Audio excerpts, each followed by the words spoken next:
ഇതെന്തുവാ ഇത്? കങ്കുവല്ല എന്തുവാ?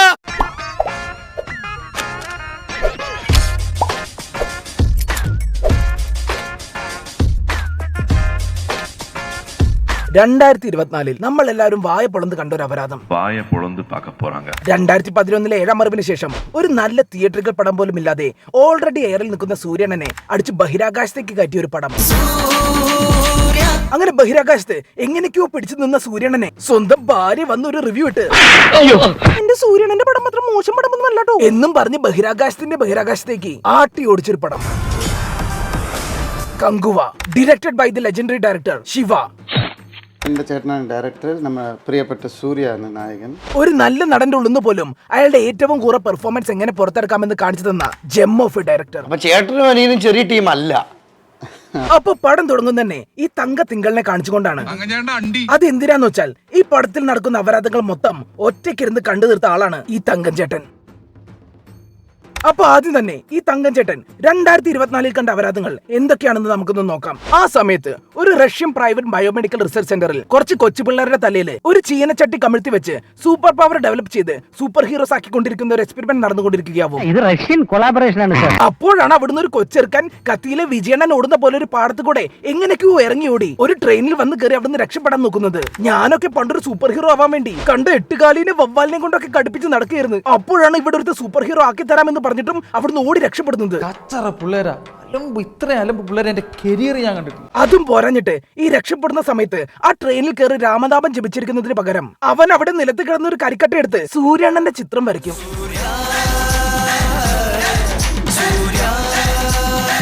പിന്നീട് കാണിക്കുന്നത് ഗോവയിൽ നമ്മുടെ സൂര്യനന്റെ ഇൻട്രോ ആണ്. അവിടെ ഒരു ജിമ്മിൽ കുറെ ഗുണ്ടകളെ ഡംബൽസായി ഉപയോഗിച്ച് വർക്കൗട്ട് ആക്കിക്കൊണ്ടിരിക്കുകയാവും നമ്മുടെ സൂര്യണ്ണൻ. എന്തൊക്കെ അഭ്യാസങ്ങൾ ഈ ചെറുക്കൻ കാണിക്കണേ. സോ ഗൈസ്, ഇതിൽ സൂര്യണ്ണന്റെ ജോലി എന്താണെന്ന് വെച്ചാൽ ഇങ്ങനെ ഒരു ബൗണ്ടി ഹണ്ടർ ആണ്. ഇയാളുടെ മെയിൻ ശത്രുവാണ് ദിഷ പട്ടാണി. ഇവർ രണ്ടുപേരും കൂടി ബൗണ്ടി കിട്ടാൻ വേണ്ടി കള്ളന്മാരെ പിടിച്ച് അൽഫാമിന്റെ ചെസ്റ്റ് പീസിന് വേണ്ടി തല്ലുവിടുന്ന പോലെ തമ്മിൽ തല്ലാണ്.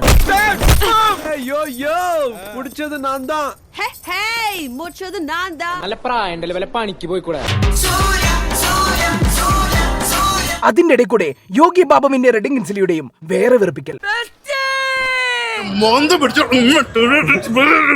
എനിക്ക് അത്രയ്ക്ക് ദേഷ്യം വന്നു. അങ്ങനെ ഈ വെറുപ്പിക്കലൊക്കെ കണ്ട് തലപ്രാന്ത് പിടിച്ച് നിൽക്കുമ്പോഴാണ് സൂര്യയുടെയും ശിവയുടെയും വക, എടാ മക്കളെ ഞങ്ങളും കുറച്ച് അപ്ഡേറ്റഡ് ഒക്കെ ആടാ എന്ന് പറഞ്ഞ് ഇൻസ്റ്റാഗ്രാം റീൽസ് എടുത്ത് വെച്ചിരിക്കുന്നത്.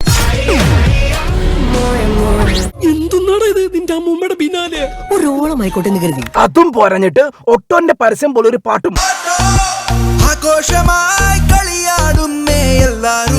പിന്നെ സൂര്യണ്ണന്റെ കുറച്ച് ക്യൂട്ട്നെസ് മുക്കലും. എത്ര നല്ലൊരു നടനായിരുന്നു. പിന്നെ എന്തൊക്കെയോ സംഭവിച്ചു. അങ്ങനെ സൂര്യണ്ണന്റെ ജീവിതം ഇങ്ങനെ അപരാധിച്ച് തീർന്നുകൊണ്ടിരിക്കുമ്പോഴാണ് ആ റഷ്യൻ മെഡിക്കൽ റിസർച്ച് സെന്ററിൽ നിന്ന് ഓടിപ്പോയ പയ്യൻ നേരെ സൂര്യണ്ണന്റെ അടുത്ത് എത്തുന്നത്. അവനെ കണ്ടപ്പോ തന്നെ സൂര്യണ്ണൻ ഞാൻ ഇവൻ എവിടെയോ എന്നൊക്കെ ഒരു തോന്നലാണ്. എന്നിട്ട് ആ ചെക്കനെ അണ്ണനെടുത്ത് അങ്ങ് വളർത്തും. പിന്നെ ഒരു കാര്യം പറയാൻ വിട്ടുപോയി, ഈ പടം ഒരു 3D പടമാണ്. അപ്പൊ ഈ 3D എവിടെയെങ്കിലും ഒന്ന് അപരാധിക്കണമല്ലോ. അതിനുവേണ്ടി അവന്മാര് കുറെ ഐസ് കട്ടയും ജെംസും മിഠായും ഒക്കെ എടുത്ത് ക്യാമറയിലേക്ക് അങ്ങ് വലിച്ചെറിയും. The salmon 3D effect. ഇങ്ങനെ പോയിക്കൊണ്ടിരിക്കുമ്പോഴാണ് ആ റഷ്യൻ റിസർച്ച് സെന്ററിലെ ആൾക്കാർ വന്നവിടെ ഒരു നെന്മാറ വെടിക്കെട്ട് നടത്തി സൂര്യണ്ണനെ ചങ്ങലക്കിട്ട് ആ ചെറുക്കനെ തൂക്കിയെടുത്ത് കൊണ്ടുപോകുന്നത്. അത് കണ്ടതും അണ്ണൻ തന്റെ കൈയൊക്കെ വളച്ചൊടിച്ച് ആ ഹാൻഡ് കഫ് ഊരി അവന്റെ പിന്നാലെ ഓടും. ഇങ്ങനെ ഓടിക്കൊണ്ടിരിക്കുമ്പോഴാണ് നമ്മുടെ ചന്ദ്രനെ ഫോക്കസ് ആക്കിക്കൊണ്ട് പടം നേരെ 1070 പോകുന്നത്. അതോടെ നമ്മൾ പ്രേക്ഷകർ ഈ കളറും പോകുമ്പോൾ ഒച്ചയും ബഹളം ക്യൂട്ട്നെസ്സും ഒന്നും ഇനി കാണാതെ കുറച്ചു നേരം സമാധാനത്തോടെ ഇരിക്കാമെന്ന് വിചാരിച്ച് ആ വിചാരം നമ്മുടെ മനസ്സിൽ നിന്ന് തലച്ചോറിലെത്തി തീരുന്നതിന് മുന്നേ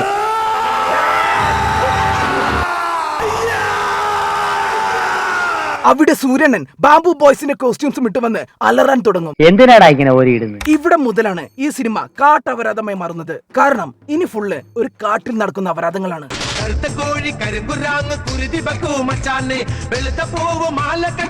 അപ്പൊ ഇതിലെ ചരിത്രം എന്താണെന്ന് വെച്ചാൽ പണ്ട് റോമൻ രാജാവ് കടലിലൂടെ ഇങ്ങനെ കപ്പലോടിച്ച് പോകുമ്പോഴാണ് തമിഴ്നാട് സൈഡിലെത്തിയപ്പോൾ 5 ദ്വീപുകൾ കാണുന്നത്. മണ്ടയാറ്, വെങ്ങാട്, മുക്കാട്, പെരുമാച്ചി, കാക്കനാട്. അതിലെ സൂര്യണ്ണന്റെ ദ്വീപാണ് പെരുമാച്ചി. ആ ദ്വീപ് നിവാസികൾക്കൊക്കെ സൂര്യണ്ണൻ എന്ന് പറഞ്ഞാൽ വൻ സംഭവമാണ്. മൂപ്പർ അവിടെ ഒരു PT സാറായി വർക്ക് ചെയ്തുകൊണ്ടിരിക്കുകയാവും. പെരുമാച്ചി ഭയങ്കര ഒരു ഹൈടെക് ഗ്രാമമാണ്. അന്തക്കാലത്ത് പോലും അവിടെ മൊബൈൽ ഫോണൊക്കെ ഉണ്ട്. ഈ പിയിലൂടെ ഊതിയാൽ വരുന്ന സൗണ്ട്സ് ഡീകോഡ് ചെയ്തിട്ടാണ് അവരുടെ കമ്മ്യൂണിക്കേഷൻ നടന്നിരുന്നത്. അങ്ങനെ ആ റോമൻ രാജാവ് പെരുമാച്ചി പിടിച്ചടക്കാൻ തീരുമാനിക്കും. അതിനുവേണ്ടി അവരുടെ ഒരു ചാരനെ പെരുമാച്ചിയിലേക്ക് വിടും. അവൻ അവിടെ പോയി പെരുമാച്ചിയിലെ മൂപ്പനോട് ഇങ്ങനെ പറയും, അടുത്ത ദ്വീപിൽ കപ്പൽ ഉണ്ടാക്കാൻ വേണ്ടി ഒരു 100 ആൾക്കാരെ വേണമെന്ന്. അത് കേട്ടത് മൂപ്പൻ പറയും, ആ കൊണ്ടേക്കോന്ന്. അതോടെ ആ ചാരൻ പെരുമാച്ചിയിലെ 100 ആൾക്കാരെയും കൊണ്ട് ഒരു കാട്ടിലേക്ക് പോകും. അങ്ങനെ അവൻ അവിടുന്ന് അവന്മാരെയൊക്കെ കൊല്ലും. എന്നിട്ട് അവന്മാരുടെയൊക്കെ കൈ വെട്ടിയെടുത്ത് ആ റോമൻ രാജാവിന് കൊണ്ടുകൊടുക്കും. അപ്പൊ ആ റോമൻ രാജാവ് അവന് 2 ആരോറൂട്ട് ബിസ്ക്കറ്റ് അങ്ങ് കൊടുക്കും. പിന്നീട് അടുത്ത ദിവസം ആ ചാരൻ പിന്നെയും ആ സെയിം പരിപാടി അങ്ങിറക്കും. അവൻ വീണ്ടും പെരുമാച്ചിയിൽ പോയി മൂപ്പനോട് കപ്പൽ മണിയാൻ ഒരു 100 ആൾക്കാരെയും കൂടി വേണമെന്ന് പറയും. മൂപ്പൻ പിന്നെയും ഓക്കേന്ന്. അങ്ങനെ വീണ്ടും ആ ചാരൻ പെരുമാച്ചിലെ 100 ആൾക്കാരെ കൊല്ലാൻ വേണ്ടി ആ കാട്ടിലേക്ക് പോകുമ്പോഴാണ് ഒരു ട്വിസ്റ്റ്. അതെന്താന്ന് വെച്ചാൽ കഴിഞ്ഞ പ്രാവശ്യം കൈവെട്ടാൻ കൊണ്ടുപോയ 100 ആൾക്കാരിൽ ഒരുത്തൻ ചാവൂല. അവൻ ഒളിച്ചിരുന്ന് അവന്റെ സ്വന്തം കൈവെട്ടി അവിടെ ഇട്ട് ചത്ത പോലെ കിടന്ന് രക്ഷപ്പെടും. സോ ഗൈസ്, അവൻ അവിടെ നടന്ന കാര്യങ്ങളൊക്കെ നമ്മുടെ കങ്കുവന്റെ അടുത്ത് വന്ന് പറഞ്ഞിട്ടുണ്ടാവും. അങ്ങനെ കങ്കുവൻ ടീംസും അവിടെ വന്ന് ആ ചാരനെയും ടീംസിനെയും ഒക്കെ അടിച്ചൊതുക്കി ആ ചാരനെ കെട്ടിത്തൂക്കി പെരുമാച്ചിയിലേക്ക് കൊണ്ടുവന്ന് അവനെ വിറക് കൂട്ടി കത്തിച്ച് ബക്കറ്റ് ചിക്കൻ ആക്കും. ബട്ട് ഗൈസ്, ആ പെരുമാച്ചിയിലെ ആൾക്കാർക്ക് ആ ചാരനെ മാത്രം കൊന്നാൽ പോരാ, അവന്റെ ഭാര്യനെയും മോനെയും കൂടി കൊല്ലണമെന്ന് പറഞ്ഞ് ആകെ ബഹളം വെക്കും. അത് കേട്ട് ആകെ വിഷമം വന്ന ചാരന്റെ ഭാര്യ അവരുടെ മോനെ കങ്കുവന്റെ കയ്യിൽ കൊടുത്ത് ഇവനെ ഇനി നീ വേണം നോക്കാനെന്നും പറഞ്ഞ് ആ തീയിലോട്ട് എടുത്തങ്ങ് ചാടും. ഇതൊക്കെ എന്റെ തലയിലാവൂലോ. അങ്ങനെ നമ്മുടെ കങ്കുവൻ ആ ചാരന്റെ മോനെ സ്വന്തം മോനെ പോലെ നോക്കി വളർത്തുകയാണ്. സ്നേഹം വാരിക്കൊരി കൊടുത്ത് അവനെ നമ്മുടെ കങ്കുവൻ എല്ലാ അഭ്യാസ മുറകളും പഠിപ്പിക്കും. ഇതേ സമയം പെരുമാച്ചി പിടിക്കാനുള്ള തന്റെ പ്ലാൻസ് ഒക്കെ പാളിപ്പോയ റോമൻ രാജാവ് അടുത്ത പ്ലാനുമായി വരികയാണ്. അതെന്താന്ന് വെച്ചാൽ ഇവർ നേരെ ബോബി ഡിയോളിന്റെ ഐലൻഡായ ഫുൾ ടൈം കാക്കകൾ പറന്നുകൊണ്ടിരിക്കുന്ന കാക്കനാട്ടിലേക്ക് പോകും. മഞ്ഞപ്പൊടി വ്യാപാരമാണ് കാക്കനാട്ടുകാരുടെ പ്രധാന പരിപാടി. ഫുൾ ടൈം മഞ്ഞപ്പൊടി പാറിക്കൊണ്ടിരിക്കും. ഒരു സാധനം പോലും ആൾക്കാർ കാണുന്നു. സോ ഗൈസ്, അങ്ങനെ റോമൻസ് ബോബി ഡിയോളിനോട് പറയും, 3 ആരോ റൂട്ട് തരാം, ആ കങ്കുവനെ കൊല്ലം കുറച്ച് ആൾക്കാരെ വേണമെന്ന്. അതോടെ മഞ്ഞപ്പൊടി മാത്രം കണ്ടു വളർന്ന ബോബി അണ്ണൻ ആരോ റൂട്ട് കണ്ടതും തന്റെ കുറച്ച് ആൾക്കാരെ കങ്കുവനെ കൊല്ലാൻ വേണ്ടി പെരുമാച്ചിയിലേക്ക് പറഞ്ഞയക്കും. പക്ഷെ നമ്മുടെ കങ്കുവൻ ആരാ മുതല്? അവന്മാരെയൊക്കെ കങ്കുവൻ ഒരു വലിയ മരമെടുത്ത് നടുവിൽ വെച്ച് കെട്ടി ഫാൻ പോലെ കറങ്ങി അടിച്ചു തീർപ്പിക്കും. എന്നിട്ട് ഒരുത്തിനെടുത്ത് കുത്തിക്കൊല്ലും. ആ മരം വരെ പൊളന്നുപോയി.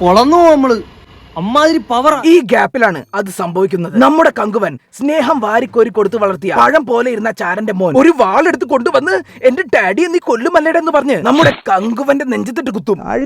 തന്തേക്കാൾ മോശം. ബട്ട് ഗൈസ്, കങ്കുവൻ അങ്ങനെ ചാവുകയൊന്നുമില്ല. പക്ഷെ ഈ വിവരം അറിഞ്ഞതും നാട്ടുകാരൊക്കെ കൂടി ആ ചെക്കനെ കത്തിച്ച് കളയാൻ വേണ്ടി തീരുമാനിക്കും. ബട്ട് ഗൈസ്, നമ്മുടെ കങ്കുവൻ ഇവൻ എന്റെ മോനാണ്, ഇവനെ കൊല്ലാൻ സമ്മതിക്കില്ല എന്ന് പറയും. അങ്ങനെ പെരുമാച്ചിയിലെ നിയമം തെറ്റിച്ചതിന്റെ പേരിൽ നമ്മുടെ കങ്കുവനെയും ആ ചെറുക്കനെയും പെരുമാച്ചിക്കാര് ഭയങ്കരമായ ഒരു കാട്ടിലേക്ക് വനവാസത്തിന് പറഞ്ഞയക്കുകയാണ്. അങ്ങനെ ആ കൊടുങ്കാട്ടിൽ ആ കൊച്ചെറുക്കന്റെ സ്നേഹം പിടിച്ചു പറ്റാനും അവന്റെ മമ്മയ്ക്ക് കൊടുത്ത വാക്ക് നിറവേറ്റാനും വേണ്ടി ശ്രമിക്കുകയാണ് കങ്കുവൻ. ആ ചെറുക്കൻ ആ കാട്ടിൽ നിന്ന് ഒരു മുതലയൊക്കെ ആക്രമിക്കാൻ വേണ്ടി വരും. അത് കണ്ടത് കങ്കുവൻ സ്വന്തം ജീവൻ പണയം വെച്ച് ആ മുതലിനൊക്കെ ഇടിച്ചു തെറിപ്പിക്കും.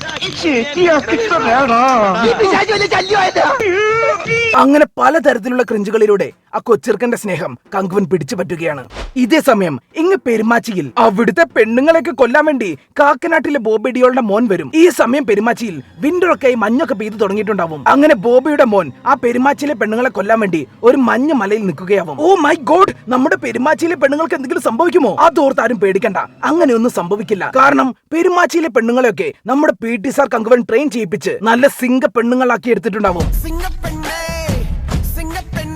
അവരാ കാക്കനാട് ടീംസിനെയൊക്കെ കൊന്ന് ബോബിയുടെ മോനെ മരത്തിൽ കെട്ടി പീസാക്കി പറിച്ചു കളയും. അതോടെ ദേഷ്യം വന്ന ബോബി പെരുമാച്ചിയിൽ പോയി വൻ അക്രമം അഴിച്ചുവിടും. അവിടുത്തെ മൂപ്പനെയൊക്കെ കൊല്ലും. പക്ഷേ ചാവുന്നതിന് മുന്നേ മൂപ്പൻ കങ്കുവയ്ക്ക് ഒരു പരുന്ത് വഴി പെരുമാച്ചി ഉമ്പി എന്നൊരു മെസ്സേജ് കൊടുക്കും. ആ മെസ്സേജ് അറിഞ്ഞതോടുകൂടി കങ്കുവൻ കാടറിഞ്ഞു വരും. എന്നിട്ട് കങ്കുവനും ബോബിയും കൂടി വൻ യുദ്ധം.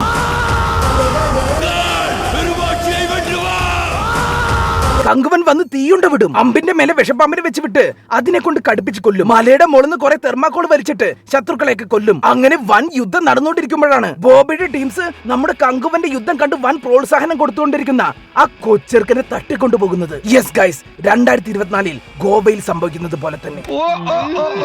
പിന്നീട് ക്ലൈമാക്സ് ആണ്. 2024 സൂര്യണ്ണൻ അവനെ രക്ഷിക്കാൻ വേണ്ടി പിന്നാലെ പോകുന്നതും 1070 കങ്കുവൻ അവനെ രക്ഷിക്കാൻ വേണ്ടി പോകുന്നതും ഇങ്ങനെ ഇടവിട്ട് കാണിക്കണം. അത് അങ്ങോട്ടും ഇങ്ങോട്ടും ഇടവിട്ട് കാണിക്കണം. കൊടുക്കണം. 1070 അവനെ കിഡ്നാപ്പ് ആക്കി കൊണ്ടുപോയി വെക്കുന്നത് ഒരു കപ്പലിലാണെങ്കിൽ ഇവിടെ 2024 അവനെ കൊണ്ടുപോകുന്നത് ഒരു പ്ലെയിനിലും. അവനെ പ്ലെയിനിൽ കൊണ്ടുപോകുന്നത് കണ്ടതും ഇവിടെ സൂര്യണ്ണൻ ഒരു ബൈക്ക് എടുത്ത് വന്ന് ആ പ്ലെയിനിലേക്ക് ചാടിക്കയറും. എന്നിട്ട് പറന്നു പോണ പ്ലെയിനിൽ അലർ വിളിച്ചടിയുണ്ടാക്കും. ഇവിടെ 1070 കപ്പലിലാണ് അലർ വിളിച്ചുകൊണ്ടുള്ള അടി. മൈദ പൊറോട്ടയും ബീഫ് ഫ്രൈയും ചിക്കൻ പാർട്സും കൂടെ ഒരുമിച്ച് കഴിച്ചിട്ട് പിറ്റേന്ന് പോയാൽ പോലും ഇതുപോലെ മുക്കൂല. അങ്ങനെ അടിയുടെ ഇടയിൽ 2024 സൂര്യ പ്ലെയിനിൽ നിന്ന് പുറത്തു വീണ് അവിടെ അള്ളി പിടിച്ച് തൂങ്ങി നിന്ന് അലറുകയാവും. ഒരു 3 നേത്തപ്പഴെടുത്തവന്റെ ഉണ്ണാക്കി തിരികെ കയറ്റിക്കൊണ്ടു. ഇവിടെ 1070 ആ കൊച്ചെറുക്കനെ സ്രാവുകൾക്ക് തിന്നാൻ കൊടുക്കാൻ വേണ്ടി ബോബിയണ്ണൻ അവൻ ഇങ്ങനെ കെട്ടി തൂക്കിയിട്ടിരിക്കുകയാവും. അങ്ങനെ അവനെ ആ സ്രാവിന്റെ അടുത്തുനിന്ന് രക്ഷിക്കാൻ വേണ്ടി ആ കയർ പിടിച്ച് വലിച്ച് അലറുകയാവും സൂര്യണ്ണൻ. അങ്ങനെ അവസാനം ആ കയറ് പിടിച്ചുള്ള സൂര്യണ്ണന്റെ അലറി വിളിച്ചുള്ള വെറുപ്പിക്കൽ സഹിക്കാൻ വയ്യാണ്ട് ഇതിലും ഭേദം ആ സ്രാവിന്റെ കടിയാണെന്നും പറഞ്ഞ് ആ കൊച്ചെറുക്കൻ ആ കയറങ്ങ് വെട്ടു. എന്നിട്ട് നേരെ സ്രാവിന്റെ തൊള്ളയിലേക്ക് പോകും.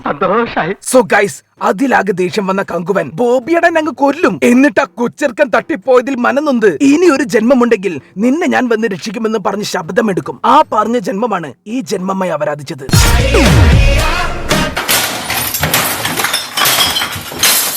ഇതേ സമയം അവിടെ വില്ലന്മാര് ആ ചെറുക്കന്റെ തല വെട്ടാൻ വേണ്ടി ചെയിൻസോ എടുത്തുകൊണ്ട് പോവുകയാവും. അപ്പോളേക്കിനും എങ്ങനെയൊക്കെയോ നമ്മുടെ സൂര്യണ്ണൻ അവിടുന്ന് രക്ഷപ്പെട്ടു വന്ന് ആ വില്ലന്മാരെയൊക്കെ കൊന്ന് ആ ചെറുക്കനെ രക്ഷിക്കും.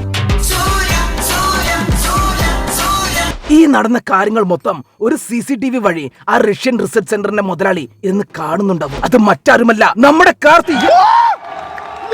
യെസ് ഗൈസ്, മൂപ്പർ 1070 ജന്മത്തിൽ ബോബിക്കുണ്ടായ ഒരു കയ്യബദ്ധമായിരുന്നു അത്ര. എനിക്കിനി ഒരു മകൻ കൂടിയുണ്ട്, ഞാൻ വിളിച്ചാൽ അവൻ വരും. ഇപ്പോഴാണ് ഈ സിനിമ ഒരു ഫാമിലി എന്റർടൈനർ ആയത്. സൂര്യനായകൻ, വില്ലനായി സൂര്യയുടെ അനിയൻ കാർത്തി, സ്ക്രിപ്റ്റ് സെലക്ട് ചെയ്യാൻ സഹായിച്ചത് ജ്യോതിക, പ്രൊഡ്യൂസറും ഡയറക്ടറും സൂര്യയുടെ family friends, A complete family entertainer. ഇനി കാർത്തിയും സൂര്യയും തമ്മിലുള്ള 1070 2024 ക്ലാഷ് നമുക്ക് കങ്കുവ സെക്കൻഡ് പാർട്ടിൽ കാണാം. അതിന്റെ ഇടയിൽ അപരാധങ്ങൾക്ക് കൊഴുപ്പ് കൂട്ടാൻ വേണ്ടി ആ സൂപ്പർ പവർ കിട്ടിയ കൊച്ചിർക്കന്റെ കുറച്ച് അപരാധവും ഉണ്ടാവും. പടം കഴിഞ്ഞ് എന്തൊക്കെ കാര്യങ്ങളാണ്. ഈ വീഡിയോ നിങ്ങൾക്ക് ഇഷ്ടപ്പെട്ടാൽ നമ്മുടെ ചാനലിലെ ബാക്കി വീഡിയോസായ മോൺസ്റ്റർ, കൂട്ടുകാർ, CBI5, ബിഗ് ബ്രദർ, സിദ്ധാർത്ഥ, 5 ഒരാൾ, Arjunan, Balaram versus Tharadas, Laila, Dracula, my story, rain tree കമ്പകൻ, ശോഭരാജ്, മാമകം, കലണ്ടർ, ലോക്പാൽ, നമ്മൾ തമ്മിൽ, വന്ദേ മാതരം, കാമ്പോജി, സലാം കാശ്മീർ, നക്ഷത്ര കണ്ണൂർ രാജകുമാരൻ, അവരുടെ രാജകുമാരി, കയ്യെത്തും ദൂരത്ത്, വൈറ്റ്, CIA, മിക്കായിൽ, വാറൻ ലവ്, കൃത്യം, നിറം തുടങ്ങിയ വീഡിയോസും നിങ്ങളൊന്ന് കാണണം പ്ലീസ്.